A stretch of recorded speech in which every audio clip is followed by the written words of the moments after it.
आंतरिक स्वतंत्र।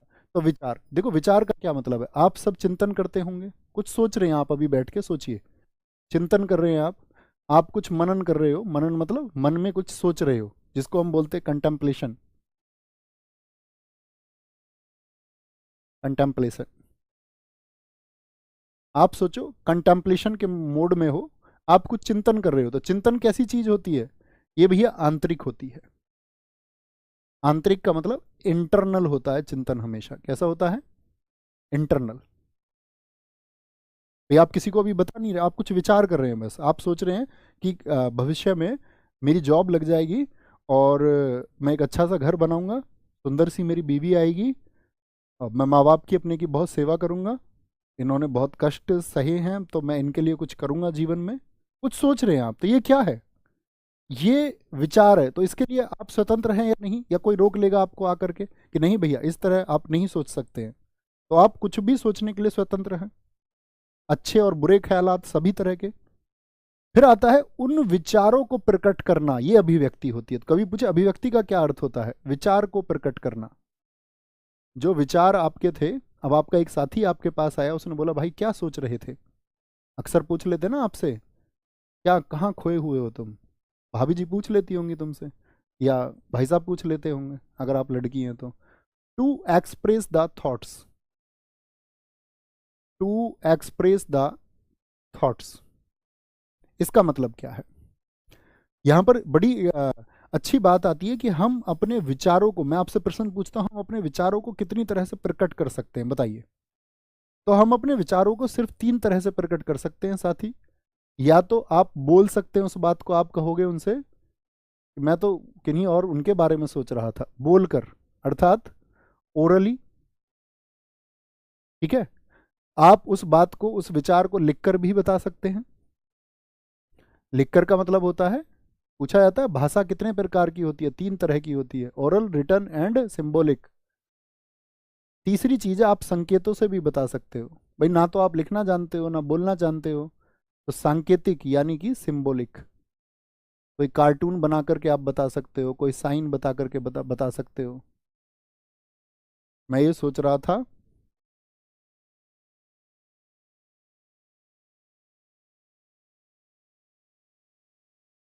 मतलब कुछ भी जिसके समझ में आएगा। तो कहने का मतलब है कि या तो बोल के बता सकते हो, लिख के, संकेत के माध्यम से, जैसे मैं तुम सबसे बोलूं ऐसे। ये कैसी भाषा है, ये सांकेतिक भाषा है। मैं लिख के बता दूं कि भैया यहाँ, बोल के बता दूं यहाँ आओ, या मैं आपको लिख के दिखा दूं यहाँ आओ। ये 3 तरह की भाषा होती है, हम अपने विचार को सिर्फ 3 ही तरह से प्रकट कर सकते हैं। विश्वास की बात करते हैं, किसी विचारधारा को मानना। विश्वास क्या है, किसी विचारधारा को मानना।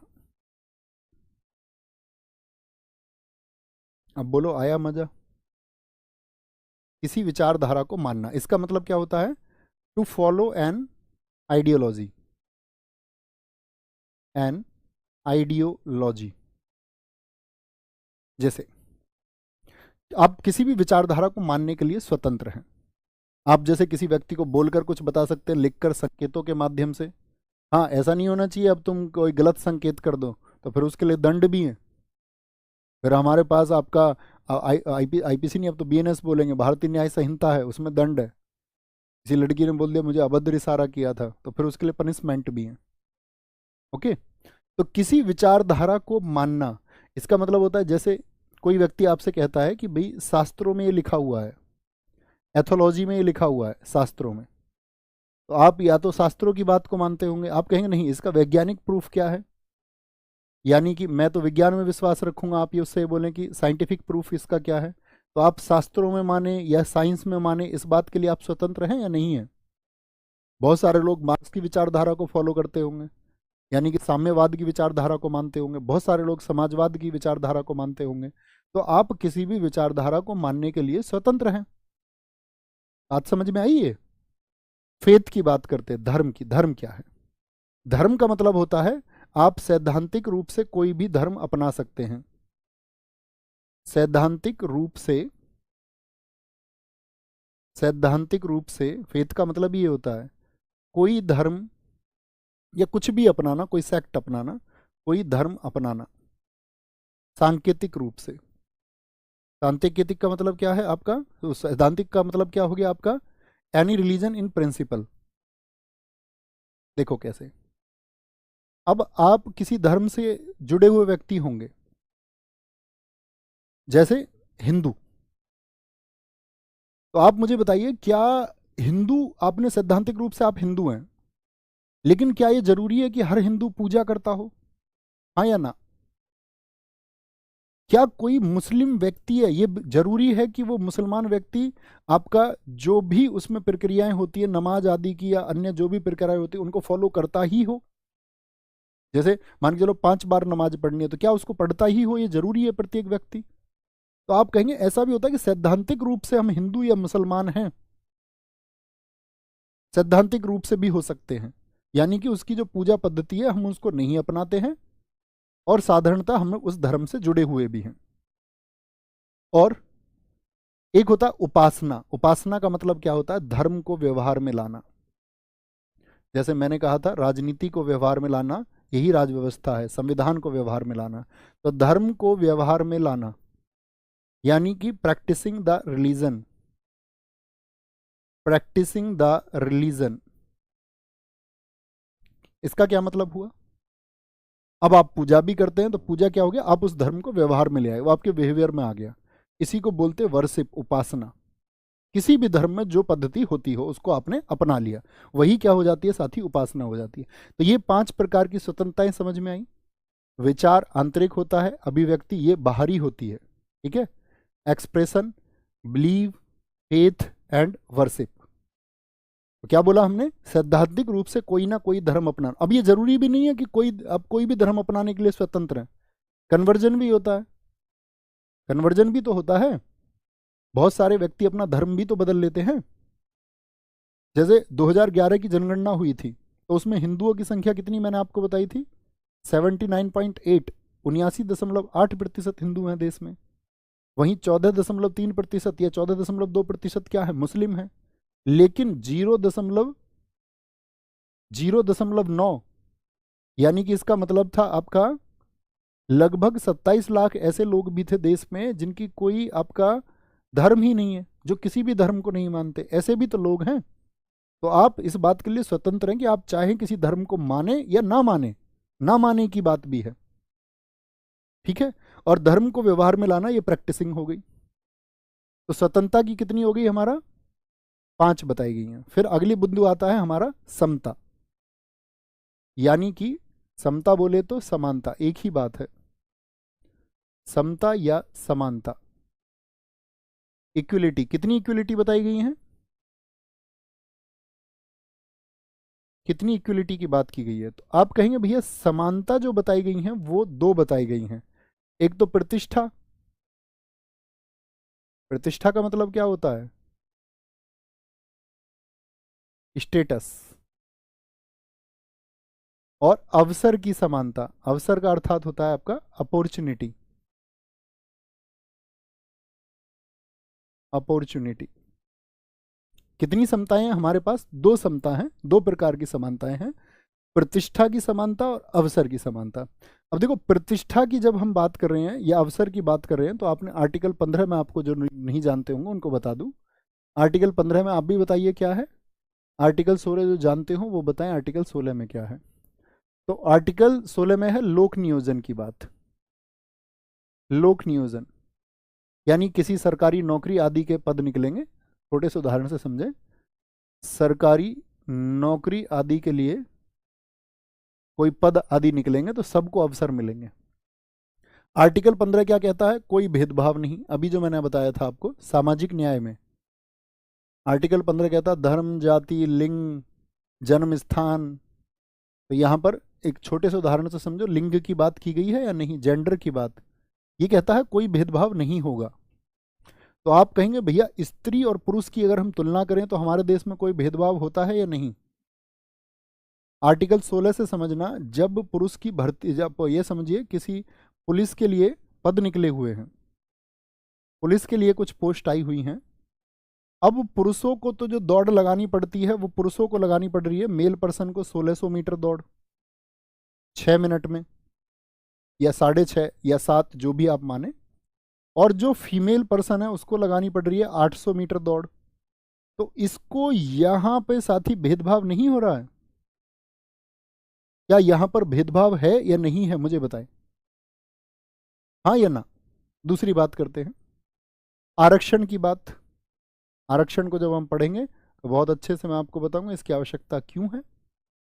रिजर्वेशन की हम बात करें तो आप देखते होंगे रिजर्वेशन में अक्सर जब मेरिट जाती हैं तो वहां पर बोला गया जाति के आधार पर भेदभाव नहीं होगा, लेकिन जाति के आधार पर भेदभाव है मेरिट में या नहीं है? यूआर अनरिजर्व्ड कैटेगरी की मेरिट अलग है, ओबीसी की अलग है, ईडब्ल्यूएस अलग है, economic weaker section, SC ST की मेरिट अलग है या नहीं है? अभी इतना बताइए सिर्फ। तो आप कहेंगे भैया भेदभाव तो है, तो हमारा संविधान तो कह रहा था कि भेदभाव नहीं होगा, तो फिर भेदभाव क्यों? भेदभाव क्यों? Why discrimination? तो समता का सही मायना फिर आपने नहीं पढ़ा है। आप यही तो बहस करते हैं लोगों से कि भाई हमारा संविधान कहता है कि सभी लोग समान हैं, तो फिर ये भेदभाव क्यों होता है, तो ये डिस्क्रिमिनेशन क्यों है, वाई दिस डिस्क्रिमिनेशन? तो आपको समता का सही मायना नहीं पता। समता या समानता का मायना हमारे प्रस्तावना में क्या है? ये है समान परिस्थिति होने पर समान व्यवहार। लिख लीजिए इसको, समान परिस्थिति होने पर, समान परिस्थिति होने पर समान व्यवहार। यानी अगर सब लड़के हैं तो सबके लिए एक नियम, लेकिन लड़कियों का जो बॉडी स्ट्रक्चर है, अगर हम एंड्योरेंस की बात करते हैं प्रैक्टिकली, तो वह लड़कों के मुकाबले कमजोर है।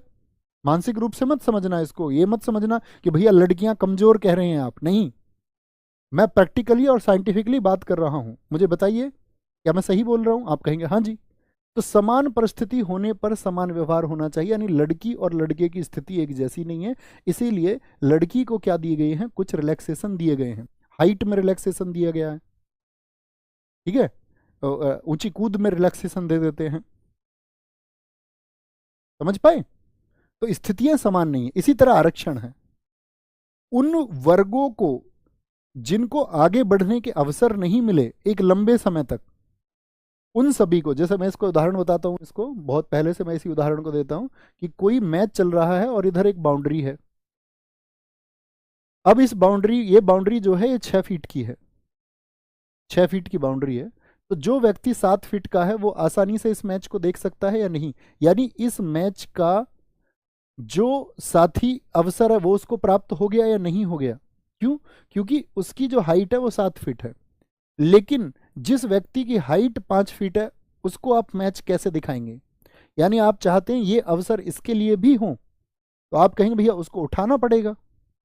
तो वो सभी वर्ग जो साथी आपका किसी वजह से पिछड़े रह गए, उनको अपलिफ्ट करने के लिए रिजर्वेशन की जरूरत है, इसीलिए भेदभाव होता है। थम्स अप करके बताएं, बात क्लियर है? यानी सबके लिए समान परिस्थितियां नहीं थी, और जिनके लिए परिस्थिति समान नहीं है उनको व्यवहार में लाना, यही समता है, यही समता है। आया मजा? आगे आएंगे। फिर आता है हमारा समता के बाद में, तो ये जो भेदभाव हो रहा है ये मत बोलना, इस भेदभाव को हमारा संविधान कहता है सकारात्मक भेदभाव, पॉजिटिव डिस्क्रिमिनेशन है ये कैसा भेदभाव है? सकारात्मक भेदभाव है। अगली बात आती है, फिर बात की गई हमने बंधुत्व की। बंधुत्व, भाई न्याय की बात करी, बंधुत्व, बंधुत्व की बात हुई है नहीं? फ्रेटर्निटी की बात हुई है या नहीं हुई है? जी भैया हुई है। फ्रेटर्निटी में दो बातें आती है, एक तो आती है व्यक्ति की गरिमा, व्यक्ति की गरिमा, हर हर इंडिविजुअल की अपनी एक गरिमा होती है, गरिमा, डिग्निटी ऑफ इंडिविजुअल। अब गरिमा क्या होती है? भाई हमारी कुछ बेसिक नीड्स है, रोटी कपड़ा और मकान, वो व्यक्ति को मिलने चाहिए, ठीक है, और नहीं मिलेगा, किसी एक के पास रोटी है और एक के पास नहीं है तो दूसरा छीन के खाएगा फिर उसको। तो ये बंधुत्व बनाए रखने के लिए व्यक्ति की गरिमा को बनाए रखना जरूरी है, और साथ में देश की अखंडता और एकता, देश की एकता और अखंडता,